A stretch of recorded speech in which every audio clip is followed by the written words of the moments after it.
naza vraiment na esengo makasi nzambe tata pambola baninga nyonso boye koyambanga na yebi ete bouti bakomine ebele moko na moko asali volonté alobi te artiste na biso asali mosala kitoko bato babimi bakomi kosoutenir ye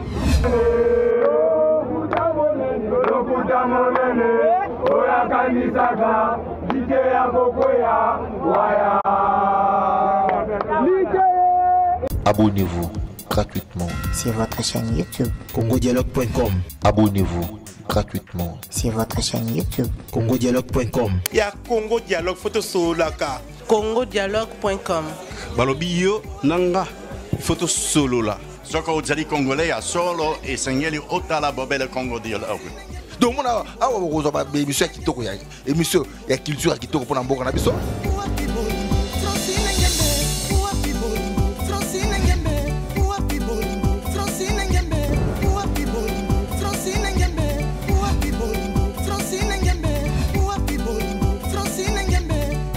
Makambo bofra na ba Congo Dialogue, donc blague était donc vous s'abonner na Congo Dialogue. Quand on parle de Congo, on voit directement les solos. Quand on parle de les solos, on voit la dame. Ça dit que Madame Francine Ngembe, ça pour ça cano yende mokonza ma solo. Pas Francine Ngembe, donc deux fois tellement beaucoup donc Congo Dialogue, les assises moi kitoko. Bonjour tout le monde, bonjour chers internautes, vous qui nous suivez actuellement sur Congo Dialogue Télévision. C'est toujours moi, votre Kevin Mohamed Saïdi. Ça a toujours été un réel plaisir pour moi de savoir que vous êtes tellement nombreux qui nous suivent au Bopé Sabso Confiance. Et merci à Madame Francine Ngembe, 100% Kano, 100% Elengi. Et merci à nos fidèles internautes au Balandarabiso à tout moment, au Bopé Sabso Confiance. Et surtout, on a message à tout moment. Et ça, a vraiment plaisir. On est là en direct de l'aéroport international de Kinshasa. Abipaiwa, puis Bozomo, on a une grande foule derrière moi. Eux, ils allaient à pasteur, il était à Kanda, au Dubaï, donc à déjà, na point arrivé, en attendant ça, démarche, la formalité des Aramikés, Miké, Torozouaï, Awa, et bien les mains au côté, car on est au message, au Salam Sanabino. Donc voilà, on est toujours en direct et restez scotché pour vous avoir les mains en direct en fait.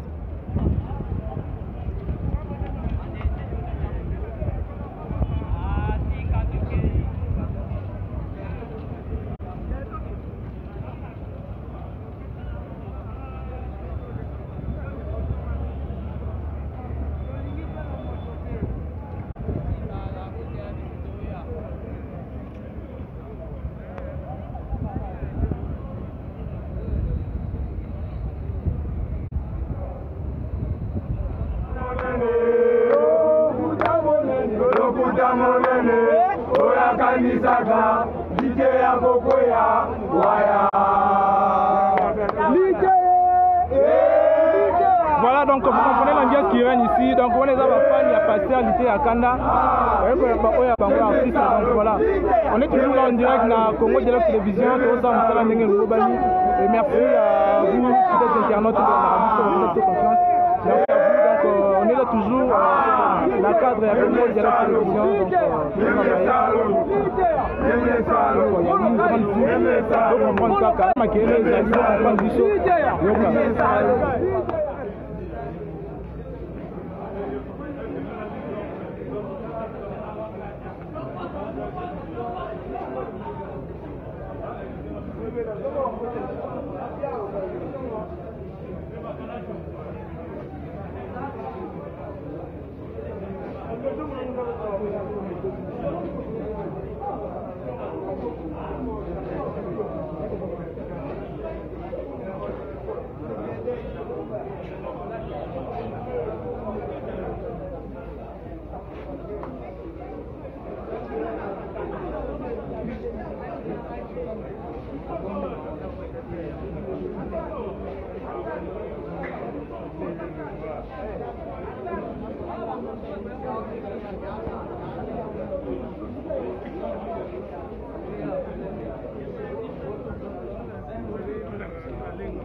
Madame.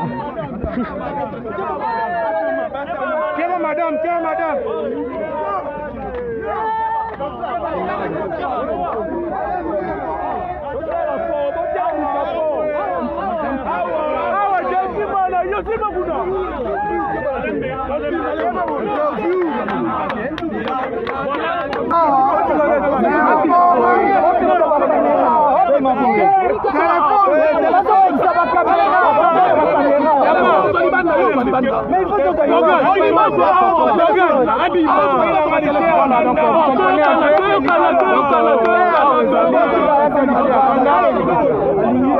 Moi et l'autre moko, donc on continue.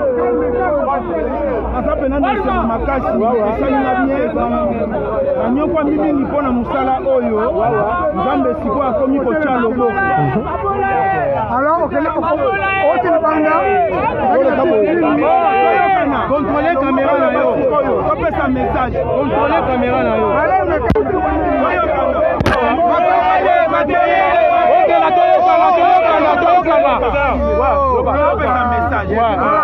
Pasteur était à Kanda.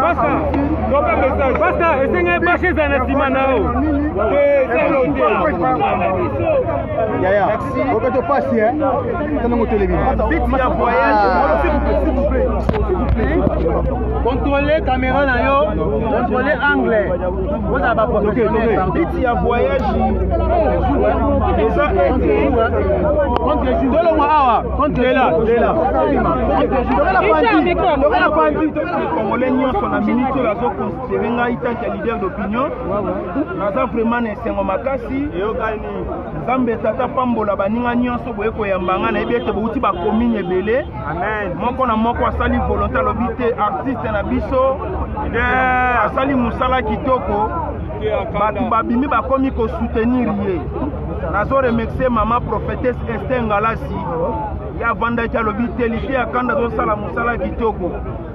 Ndenge ni nazo bima libana mboka te. Papa na pesi yo billet na pesi yo visa. Ezalaki ndeti likamoko ya ba aventure. Mais quand on a annoncé qu'on a Dubaï, la communauté congolaise à Dubaï est au Yambangaï.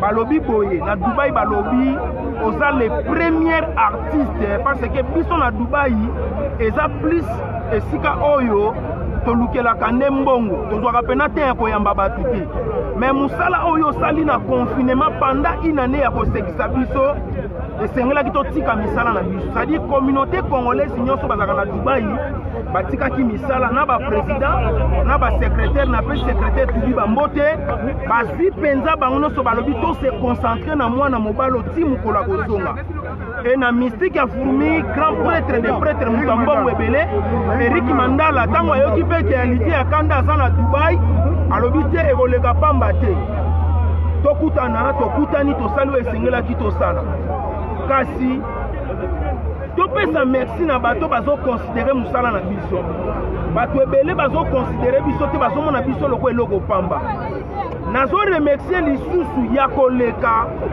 mama ni mama Olive Lembe Kabila initiative please amema ngambo nyonso na mutu na ye mama boboto eza lolenge na yo kosalisa bato eza habitude na yo oyokela bato mawe eza comportement na yo ondima kolia na lite ya kanda mwana kingasa na bali na milia suka mama nzamba pambola yo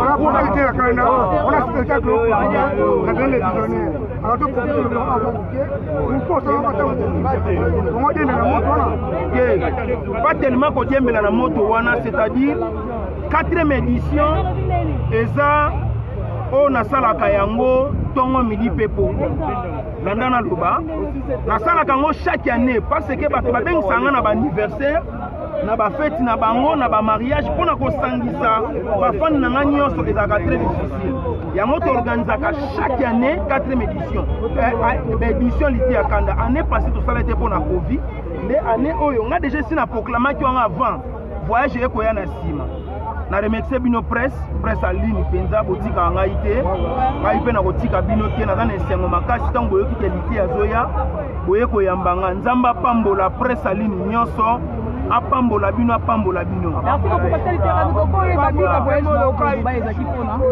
bita voyage na nga na Dubaï bamboka eza ya kokangama c'est-à-dire tellement bamboka eza ya kokangama mutunda apambolaki ngai na voyage wana eza mama prophétesse Esther Ngalasi ozolanda mpo na voyageaka déjà mais na voyageaka mingi na kaka na mboka mais mama akanisaki alobi te napesa mwana o kado ezalaki kado mais kuna eke kobota makambo mosusu ekutanisi ngai mpe na bana mboka tovandi mpe tosali réunion bapesi nga mpe message na ye kopesa na mboka bana Dubaï balobi na Dubaï ambassade eza te balobi consulat eza te c'est-à-dire baréalité eza kose passe kuna na Dubaï baza pena na posa babanda kozwa passeport na bango na kati ya Dubaï c'est-à-dire bandeko na biso baza na Dubaï baza tellement ebele ngai mpe sengo na ngai ezaki na découvrir eloko moko ya malamu parce que bana na botama na Congo na onakenda kodécouvrir bamboka mosusu te onayebake bandeko oyo to mpe mabele moko nzambe akela quelque part bato mpe bavandaka kuna nde ntango nakei mpe na découvrir lisusu makambo ya sika epi ndenge naye boye nakomi savant nauti epa bamindele yoka alobi boye mokonzi ya batu aza mokonzi mokonzi ya batu basakanaka na ye te mokonzi ya mbongo soki lelo akwei mbongo ekotombola ye te mais mokonzi ya bato monde batu baye mokonzi ya batu soki nakwei batu basali batombola ye mokonzi ya batu azalaka toujours na valeur yoka. Encore une autre question. Landana silisa likambo ya savant nakomi savant mpo na uti place basalaka baavion na minute oyo nanina bandosala baavion nyonso esi na ye ko place basalaka mituka nga sikoyo na ye mpo na banda kosala ngo tanke pasteur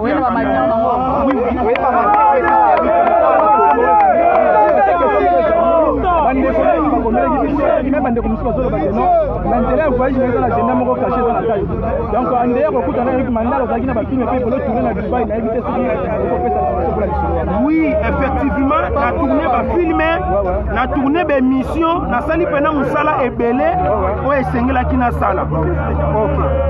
Zamba pambola bino nyonso presse, na sepeli makasa pambola mushetu, apambola ba staff nyonso eza molo.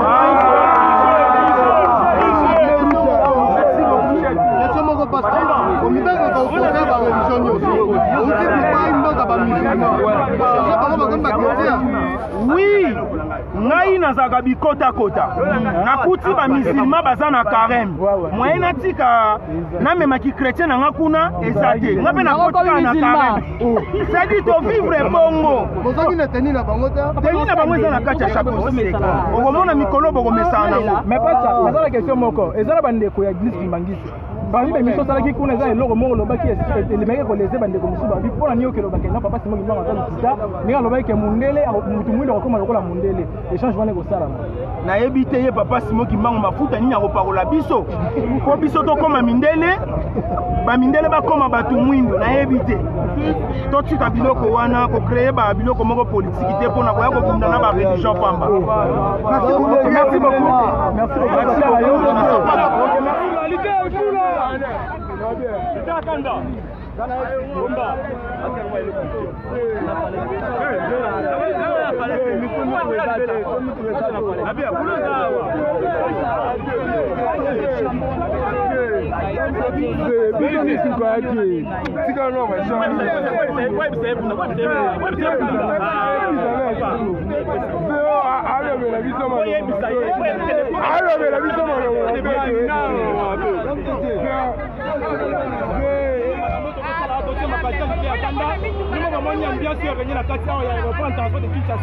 donc na habité mini reportation ezalité bino moni niveau muto ye mo mikomeli ça va ye mo mikomeli ça va ye mo ba répondre ba question ba poser ngai ba message ba tindaki ba question na auto répondre na aba ndero balelaki pourquoi ba bongo ma mpona papa na biso simo gimbangu auto ko répondre na aba pourquoi na ba komi ça va nyo to répondre na aba donc mini reportation ezalité donc merci na bandeko na balanda biso merci à nos fidèles internautes merci à madame Francine Ngembe merci à Starly Lima merci à vous et merci aussi à Naomi Suika la psychologie depuis Luanda la fille capable donc parce que toute efficacité ba bimbongo mikolo libanga mikolo zambongo donc oh na boki te c'est mbongo ezate voilà donc merci beaucoup à vous et d'ici là portez-vous bien ciao. Abonnez-vous gratuitement sur votre chaîne YouTube congodialogue.com. Abonnez-vous gratuitement sur votre chaîne YouTube congodialogue.com. Ya Congo Dialogue photo solaka congodialogue.com. balobi yo nanga photo solo la soko ozali congolais ya solo esengeli otala bobele Congo Dialogue. Donc mona awa bokozwa ba émission ya kitoko ya émission ya culture ya kitoko pona mboka na biso.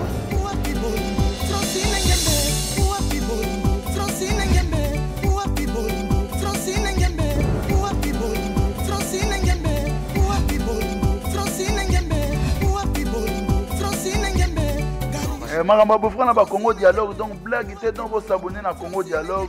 Quand on parle de Congo, on voit directement l'Isolo. Quand on parle de l'Isolo, on voit la dame. Ça dit que madame Francine Ngembe ça pour ça kano yende mokonza masolo. Pas Francine Ngembe donc deux fois te mamba beaucoup donc Congo Dialogue. Les assises moi kitoko